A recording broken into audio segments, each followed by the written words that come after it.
The call came just after midnight. "Mr. Hale, it's the ER. You need to come in. It's your daughter." The drive there was silent. No music. No thoughts I could afford to have.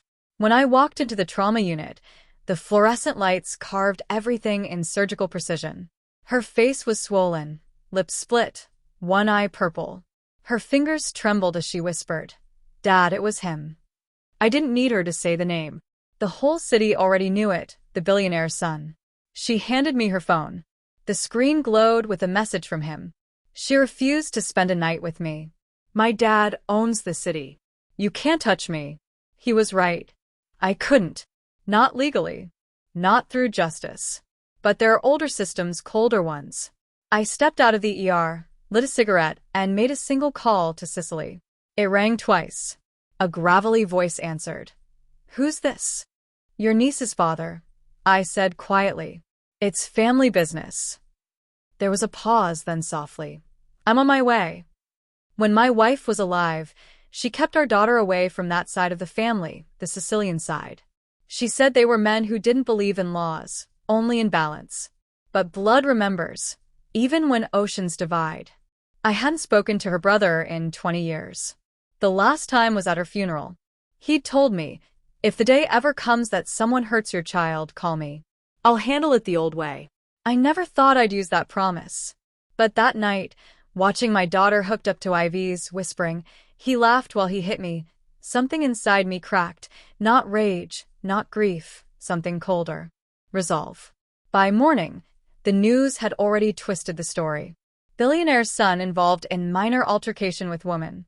They called her a woman, not a girl. Not a victim. Money changes the language of truth. I didn't argue. Didn't post. Didn't shout. I just started collecting names. The police captain, the family lawyer, the prosecutor who lost the file. Everyone had a price. I simply found out who had been bought and by whom. 3 days later, a private jet landed outside Palermo. He arrived without luggage, just a long coat, an envelope, and that calm stillness men like him carry. My daughter never met him. I didn't tell her he was here. We met in my garage, beneath the hum of a single light bulb. He set the envelope on the table. Inside were photos, surveillance records, bank statements, wire transfers from the billionaire's shell accounts to the prosecutor's office.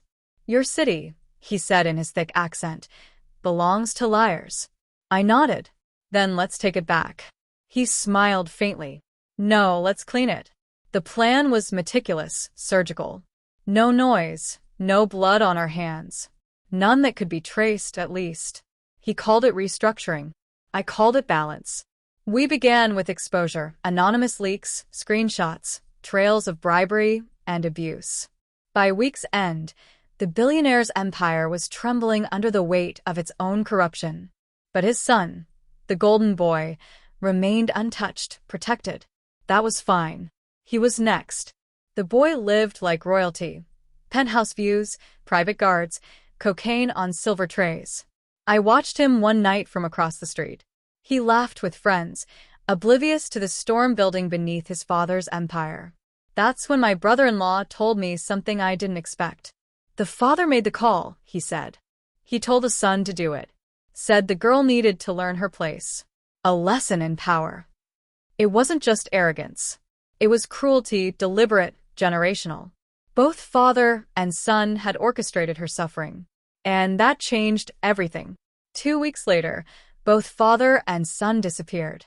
The police found the billionaire's yacht adrift off the Amalfi coast. No bodies, no blood, just silence and the faint scent of gasoline. But I know what happened because he told me. They begged, my brother-in-law said. First the father, then the boy. But they begged for each other, not for themselves. Family loyalty until the end. He paused.